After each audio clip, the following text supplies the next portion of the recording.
Welcome back to my channel. আমি অমৃতা। সবাই কেমন আছো জানাবে অবশ্যই কমেন্টে। সবার আগে আমিও তোমাদের ভালোবাসায় মোটামুটি ভালো আছি। শরীর মন কোনোটাই ভালো নেই, তবুও ভালো আছি।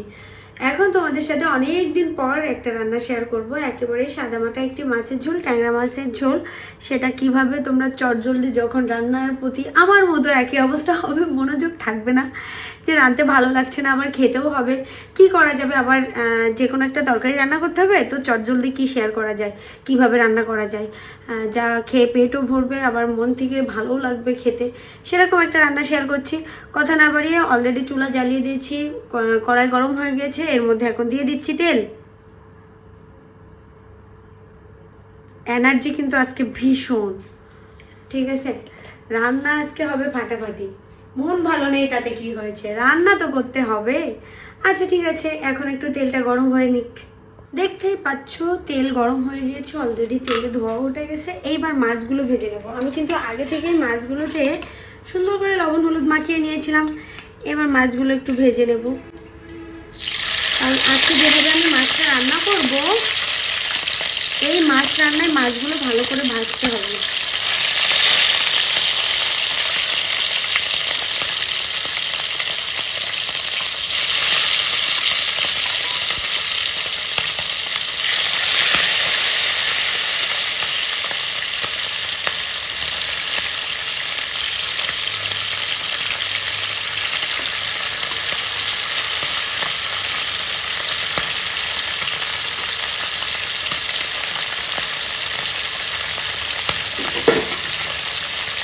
দেখতেই পাচ্ছ কড়াইতে অলরেডি আমি মাছগুলো দিয়ে দিয়েছি। এবার মাছগুলো সুন্দর করে ভেজে নেব, ততক্ষণ তোমরা অপেক্ষা করো।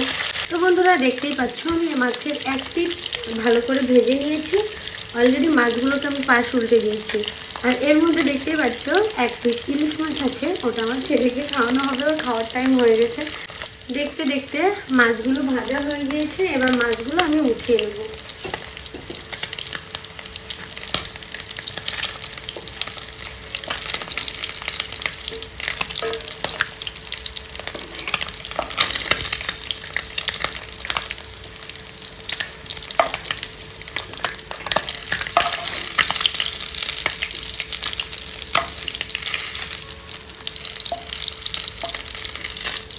এই রান্নাটা একদম দ্রুত শেষ হয়ে যাবে।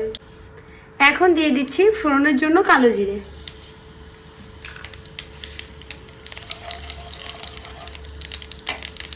মাছ রান্না করার জন্য যে আলুগুলো দেবো সেটা ভেজে নেব।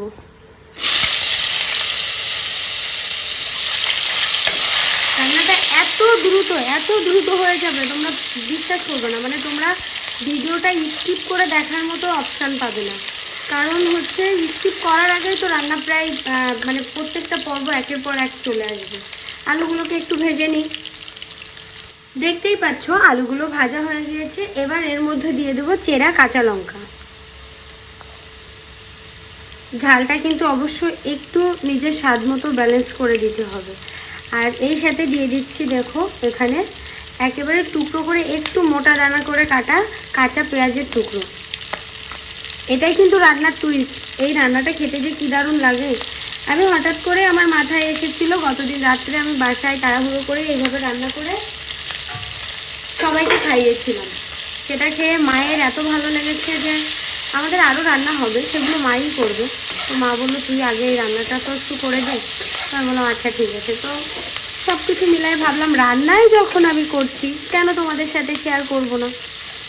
এবারে না এই আলু পেঁয়াজ আর কাঁচা লঙ্কাগুলো একটু ভাজা ভাজা করে নিই।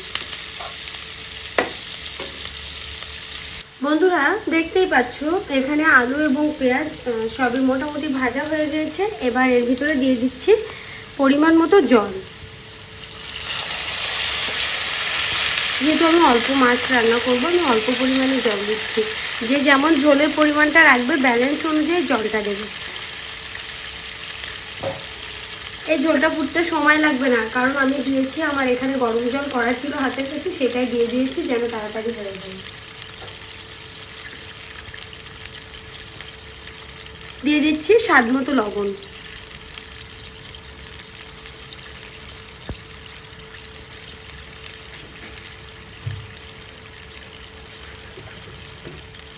পরিমাণ মতো হলুদ গুঁড়ো। আমার তো মনে হয় এই রান্নাটা মানে ব্যাচেলার ছেলেরা আর বিশেষ করে আমাদের মতো যারা ঘরণী আছে এরা এই রান্নাটা পছন্দ করবে, কারণ সব সময় না এত বাটা ঘষা করে খাওয়া সম্ভব হয় না। পাশাপাশি একটু স্বাস্থ্যসম্মত খাবারও মাঝে মাঝে খেতে হয়, আবার খেতে টেস্ট না লাগলেও খাওয়া যায় না। তো সব কিছু মিলাই রান্নাটা পারফেক্ট একটা রান্না। হালকা করে একটু নাড়া দিয়ে দেবো। আর যে কথাটা আমি জানি হয়তোবা জিজু আমার এই ভিডিওটা দেখবে না, তবে জিজু দিদি তুমি জিজুকে বলে দিও যদি আমার এই ভিডিওটা দেখো। আমি যখন ইলিশ মাছ ভাজতেছিলাম তখন ভীষণ জিজুকে মিস করেছি। আর জিজুকে বলতে চাই এত সুন্দর করে আপন করে সেদিন তুমি আমাকে বললে আমার খুব ভালো লেগেছে। অনেকদিন পর মনে হলো কি একেবারে কাছের মানুষ হয়ে কেউ কিছু বললো, আমার খুব ভালো লেগেছে জিজু। এইভাবে একটু আশীর্বাদ করো যেন আমি সব কিছু সুন্দর করে আমার জীবনে ওভারকাম করতে পারি। বাংলাদেশের ইলিশ মাছ তোমাকে আমি খাওয়াবো, আজ হোক কাল হোক বাংলাদেশের পদ্মার ইলিশ তুমি খাবেই, যেভাবে হোক তোমাকে খাওয়াবো। হয়তো 2 দিন আগে আর 2 দিন পরে, যেদিন তোমার সাথে আমার দেখা হবে আর বাংলাদেশের ইলিশ তোমার জন্য আছে। দেখতে দেখতে আমিও একটু গল্প শেয়ার করলাম তোমাদের সাথে, এর মধ্যে আমার ঝোলটাও ফুটে উঠেছে। এখন এর মধ্যে দিয়ে দেবো চটজলদি মাছগুলো।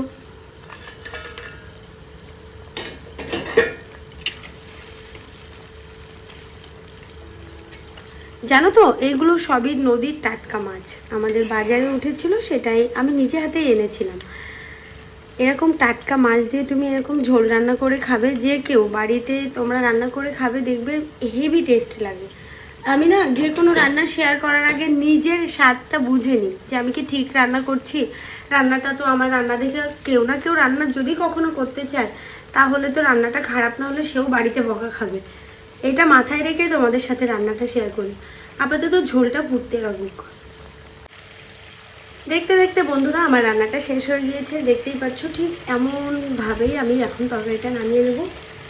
এরকম একটা রান্না যদি চটজলদি 10 মিনিটে করা যায় সমস্যা কি বাসায়।